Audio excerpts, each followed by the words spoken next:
Hello and a warm welcome to the special edition of Invest Africa, where we are coming to you from the World Economic Forum on Africa taking place in Cape Town, South Africa. Now the theme for this year, which is the 25th anniversary of WEF on the continent, is Then and Now, Reimagining Africa's Future. And this forms the basis of our discussion for this evening's conversation on Invest Africa. I've got three guests with me who are going to give us their views as to how we can help drive and bolster economic growth across the continent. I'd like to introduce Dapo Okubadejo, who's a partner and Africa Head of Deal Advisory and Private Equity at KPMG. Jennifer Blanca, she's a Chief Economist and member of the Management Committee at the World Economic Forum, and Stanley Subramani, Chairman of the NIPAD Business Foundation. Ladies and gentlemen, thank you so much for joining us today. I'd like us to start off firstly by getting a broad overview of some of the gains that we've managed to make over the last 25 years in light of this year's WEF agenda taking place here in Cape Town. Dapo, if we can start with you, obviously you the money man, as many people like to refer to you as, but in your view, the kind of gains that we've made? Generally, I think that Africa has received so much attention in the last few years, and I think the attention that Africa has received is not misplaced. It's largely as a result of the significant growth that we've experienced in the last few years. If you look at it, globally, Africa, or the 6 of the top 10 fastest growing economies, are actually in Africa, and so there are a lot of drivers that are actually driving that growth, and I think some of those drivers are things about the demographic advantage that we have, the youngest population all across globally. We also have the fact that there's a lot of public sector reforms that we're seeing. Democracy is taking root in Africa. There's still pockets of issues. Also, we're seeing increased rate of urbanization that's also driving the growth as well. And we've also benefited significantly from, rising commodity prices. And I think putting all of these together and, coupled with the impact of technology, especially telecoms transformation that we're seeing in Africa right now, I think is really catapulted and brought Africa to a major pool of attention, And the question for me is how sustainable this is. Is it a hype or is it here to stay? And I think it has to be a combination of the government at different levels, working to facilitate or encourage investment, and also providing the much needed infrastructure, and obviously put in place necessary policies and allow the private sector to drive the growth. Jennifer, Dapo did mention the word sustainability of this hype. Clearly this is where you come in. Yes, I think what we've seen over the past 1 or 2 decades is that there's been very impressive growth in Africa after a long stagnation. And this is something that's clearly very important. There have been great strides in terms of governance, as you mentioned, in terms of sort of getting kids to school, in terms of collaboration across borders. But it's very important to keep in mind that a lot of the growth over the past few years has been fueled by commodity prices. And many African countries still remain quite low in the value chain. So I think going forward, in order to ensure that it's sustainable, really a big focus needs to be on investment in infrastructure, continuing investment in education, and not just education in schools, but also on-the-job training, vocational training, really making sure that you don't have this skills gap as we sort of move up the value chain in Africa. And I think that the sense really is that something is changing. This is a very, very rapidly growing region. It has caught the attention of investors around the world, there's no doubt. But we have to remember it's from a low base and there's a lot of work left to do.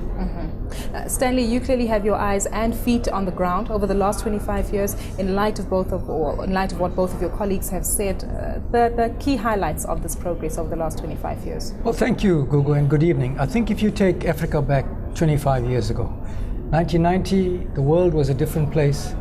Africa was a different place. Nelson Mandela was in jail. Zimbabwe just achieved independence, and so did Namibia. 25 years ago, Africa was a dark and hopeless continent. It was a continent of strife about wars, malnutrition, and poverty. Fast forwarded 25 years, 2015. The theme is Africa is rising. Africa is growing. We've got a population in excess of 1 billion people across the continent. And as my colleague said, we've got 6 of the 10 fastest growing economies in the world. But more importantly, I think what we've got now is we've got what is called a demographic dividend. We have a young population across the African continent, a population that's graduating to middle class, better educated. But importantly, across the continent, we're seeing the breaking out of democracy. For example, Nigeria, for the first time, there's been a change of guard from a civilian government to another civilian government. The same in Ghana, the same in Ethiopia. So it's a story of hope. It's a story of vision. It's a story of a continent on the rise. But there are challenges, and over the course of the next 20 minutes, we can discuss some of the challenges. But Africa, as Jennifer said, offers significant opportunities to investors, both local and foreign. The continent is open for business. So we urge businesses throughout the continent and from across the world to come and invest in Africa. It is the next frontier. The next frontier. All of this ties in obviously with the fundamentals of economic growth, and you need infrastructure, which you alluded to, Jennifer. Maybe if you can give us more depth into the Africa Strategic Infrastructure Initiative, which has been instituted by WEF, as to how we can go about with that. And Dapo, if you can come in again with the angle as to the funding. Is there too much or is there too little? What do we need to do to drive the continued infrastructure development on the continent? Look, I think we have an understanding that there's almost $100 billion dollar deficit every year in terms of infrastructure building in Africa, and so this is something that really does need to be addressed. What the World Economic Forum has recognized, and I think many bodies around the world, including NAPAD, that we're working with quite closely, is that you need to have the private sector quite involved. The private sector has both the financing and the know-how that the public sector doesn't necessarily have, and at the same time, they don't necessarily have the trust in things going forward in the way that is planned in the beginning, and so you have these sort of blended finance models that are coming about at this point, where you actually have the government, or you could even have development agencies coming in and helping, at least in the startup in the planning phase, which then makes it a lot more attractive for the private sector to come in and be sure that they will actually recoup their investment. So it's a win-win in a sense. If you look at infrastructure, it's a win-win because it's both something that is an investment where you can gain, but also it's an investment in the future in terms of boosting productivity going forward. Dapo, I picked up a tweet from you not too long ago where you said that there's a 54 trillion naira shortage to fill the infrastructure gap. That's in Nigeria alone. Never mind the number you quoted on the rest of the continent, Jennifer. Is the money there? Yeah, I think that the challenges of infrastructure in Africa is not just about the financing. To be honest with you, there will always be financing if the infrastructure project is properly structured. The issue is about structuring, and the issue is also about how best do we do it in Africa. What is the right business model for us to really put in place proper infrastructure in Africa? And I'm going to talk about it from 4 or 5 different perspectives. The first is, when you're talking about Africa, we need to have an infrastructure, long-term strategic plan on infrastructure. And that long-term strategic plan, doesn't have to be only country by country. Yes, it starts with a country, but we need to begin to look at the scalability of the infrastructure, because the objective has to be that there is linkages, across Africa, Regional cooperation. Regional cooperation, and the linkages, would be physical, would be movement of people and resources, and would be also accessibility of finance. Because when you look at most markets in Africa, even funding the infrastructure, right, you're only going to be able to count a few countries that really have the scale to be able to do it well. So we need to be able to enjoy some scale economies in the way that is done, and that has to be the role of government in ensuring that starting from regional government, and we have some of them that are doing well. We've done it successfully in telecoms infrastructure. When the international submarine cables were brought into Africa, from East Africa to West Africa and all of that. So, so that is one, the business model and having a long-term strategic plan. The second thing is that we have to begin to look at infrastructure and also mining as not necessarily, particularly mining, not as an extractive industry. It has to be a transformational industry. It's an industry that provides the bedrock. It's an asset we have. So we have to use what we have to get what we want.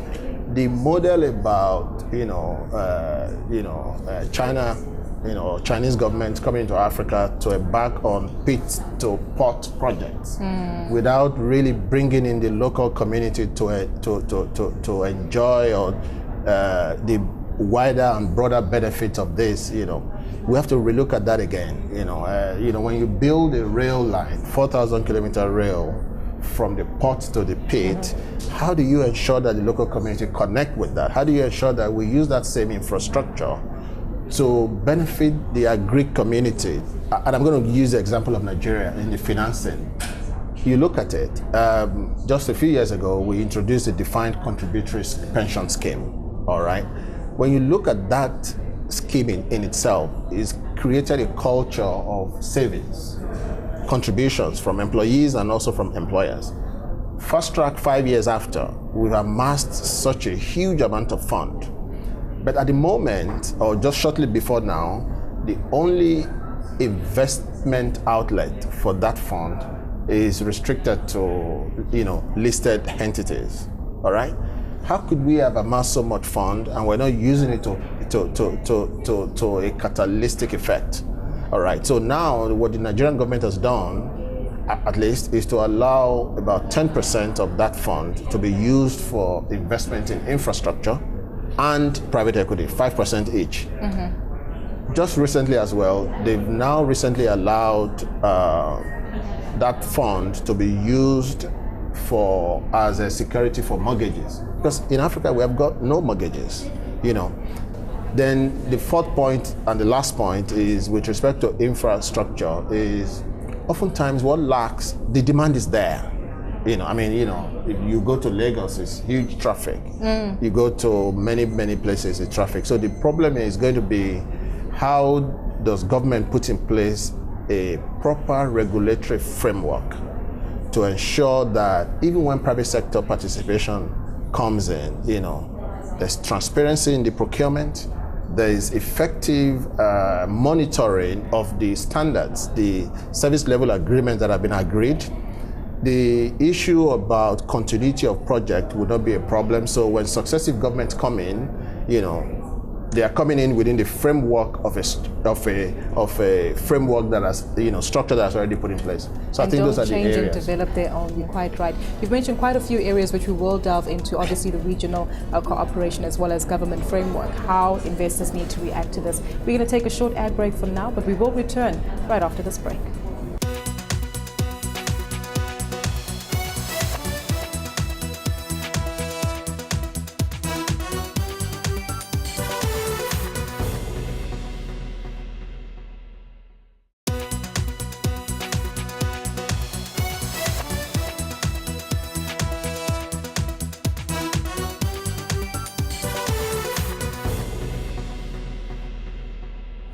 Welcome back to this special episode of Invest Africa, coming to you from the World Economic Forum taking place in Cape Town. We're talking about growth and how we can spur that on the African continent. And just before the ad break, we had several pointers being highlighted by Dapo that need to be addressed. I'd like to come to you for a moment, Stanley, to focus firstly on government.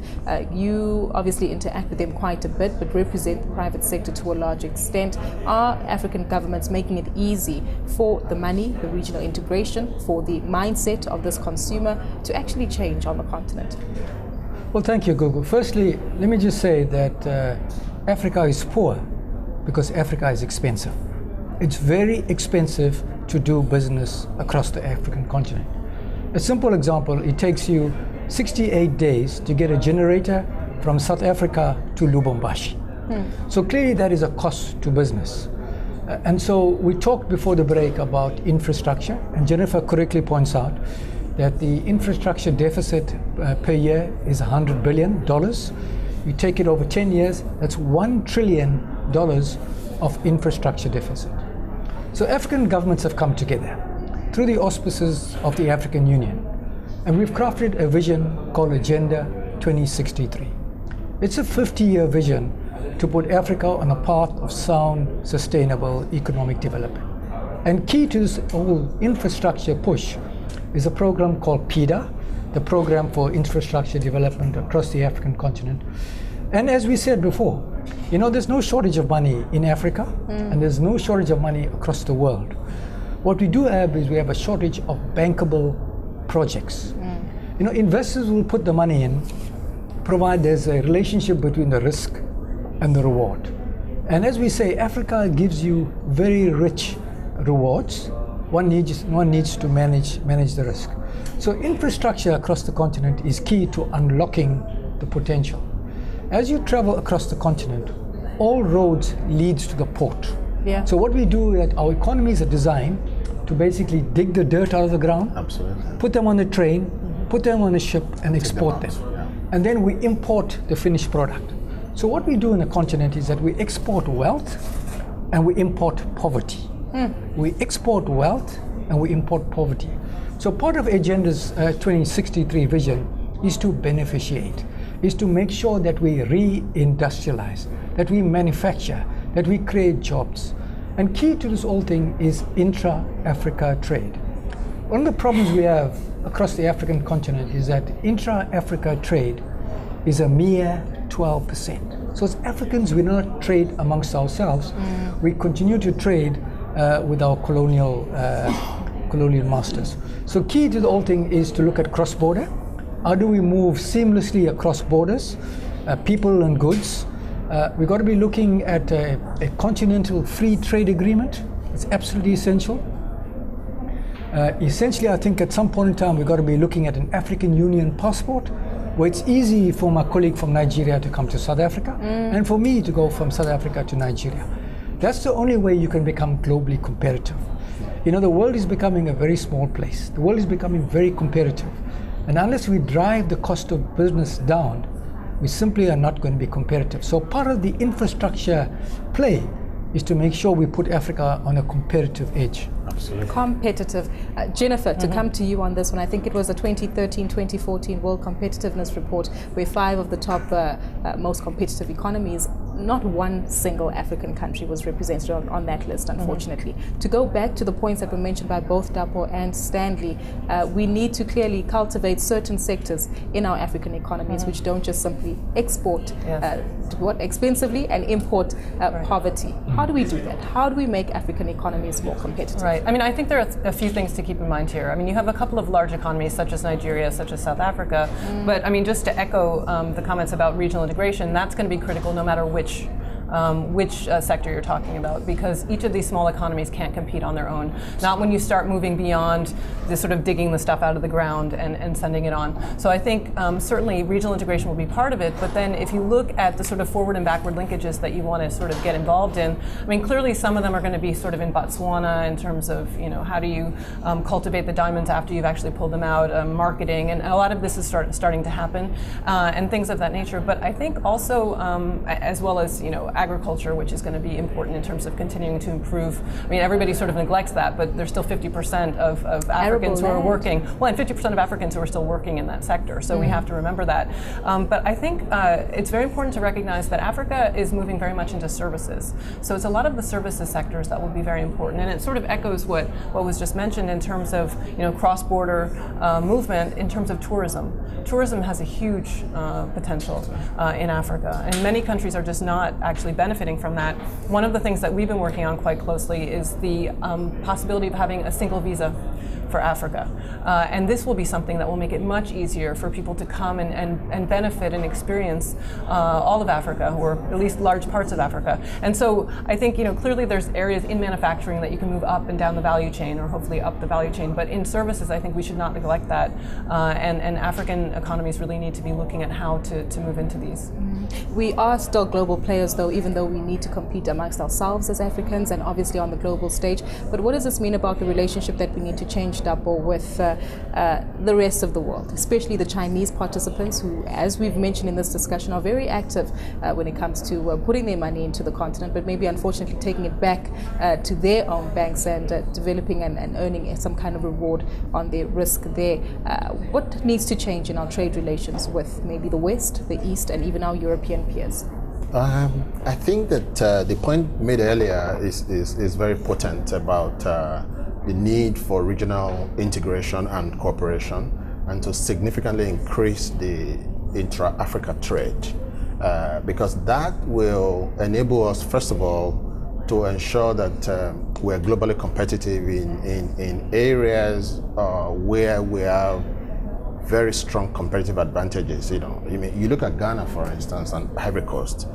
They're top producers of cocoa, but they produce so much cocoa, all right, and export it as beans, and they import the chocolates.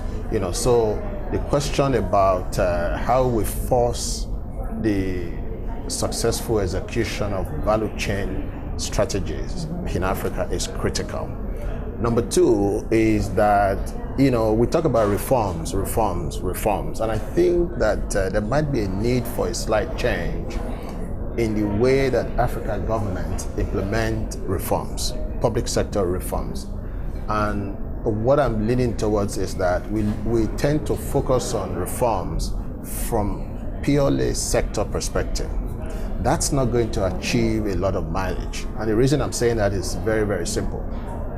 The boundaries of sectors, they're thinning out at the moment. The guy or the company you thought wasn't your competitor, all of a sudden, whoever knew how much influence Apple as a technology company would have on telecoms. So the point is, we need to first of all sit down and possibly adopt what Professor Michael Porter has implemented or has brought about, the cluster strategy to reform, which means you sit down and do a high-level analysis as to which sector has the greatest contribution or greatest impact, and just reform the value chain, and that value chain will cut across several sectors, and that way you're going to be quick to successful implementation, and we're also going to make it sustainable, and then people are going to be employed and engaged. Dapo, I'm going to ask you to pause there because we are under time pressures, but Stanley, do you agree? Jennifer? Stanley, let's start with you. Yes, I think that's absolutely right. I think the time for Africa has come. The time for strategic reforms, the time for positioning is absolutely right. A simple example is every year the African continent imports around about $35 billion of food. This is a continent that has the largest amount of arable land available. $35 billion leaves our shore. So part of the thinking is to look at centers of excellence, is to look at countries that have got the competitive edge and to maximize on it. We cannot take, Africa's got 54 countries. We cannot take a country by country approach. We've got to take a regional approach. We've got to take a holistic approach. But more importantly, we've got to take a long-term approach. That will put this continent on a growth trajectory that will far surpass anything that's seen on planet Earth. How do we do that with the skills that we need? Because, as you mentioned, we need the brain matter to do this. Well, and I would say it's quite hard to pick winners. There are some things that are sort of obvious. I mean, if you look at Nigeria, again, it's clear that there has to be more refineries that are actually functioning in Nigeria so that they're not actually exporting things and then having long lines or no gas at all when they actually get to the pump. But I think, when we think about competitiveness, there are a certain number of things that you need no matter what you're going to get into. You need infrastructure, you need cross-border trade, and you need good education. And so I think, lots of different organizations are trying to figure out what exactly that means. I think there are a few things that we know. We know that you need to have the private sector involved in the discussion on what's needed in the educational sector. You need the private sector actually stepping up and taking responsibility for some of that actually within their own organizations, because the government can't do it alone. We know that basically early childhood education is very important for getting people to think differently. Yes. And I would just end on saying that it's a mindset change. You need a really entrepreneurial mentality, I think, in Africa. The idea that we can do it, and then giving people the skills and the basic infrastructure that they need to do that. Just to get closing comments from each of you here, if we take a look at the next 25 years, tying back to the theme here at the World Economic Forum in Africa, reimagining Africa's future. Dapo, you've highlighted several pointers that we need to go go through to really change all of this. But clearly it all starts with the youth. We have a very high population of young individuals, which Jennifer has already alluded to, that we need to educate and pass on the skills that each of you possess onto these young individuals. In your essence and in summation, your sentiments regarding youth and giving them the necessary skills to grow Africa. Very, very briefly, I think that the trends that we're seeing in Africa now is the power of the citizenry. We've seen it in Egypt and we've just seen it in Nigeria. The power of citizenry coupled with the technology of social media, I think is something we need to lash on seriously and then ensure that we use it to drive the growth and force even the public sector and government to drive the growth. Lastly is the whole issue around education. We need to completely relook at, because even if you have the growth and your people are not feeding into that growth, is going to amount to nothing. We have to look at the education, particularly vocational training. So I think if we look at those, I think we will be able to ensure that we create the jobs and the jobs actually stay in Africa. Well, it does seem that we have to leave it there, unfortunately, as we wrap up this edition of Invest Africa, coming to you from the World Economic Forum, the 25th anniversary here on the African continent. A big thank you to all of my guests today. We did touch the tip of the iceberg as to how to tackle economic growth on the continent, but it's a conversation that will continue. Thanks once more to my guests, Dapo Okubadejo. He's a partner and Africa head for Deal Advisory and Private Equity at KPMG. Jennifer Blanca, chief economist and member of the management committee at the World Economic Forum, and Stanley Subramani. He's the chairman of the NEPAD Business Foundation. Do join us again next time on Invest Africa, where we tackle small issues with regard to African growth.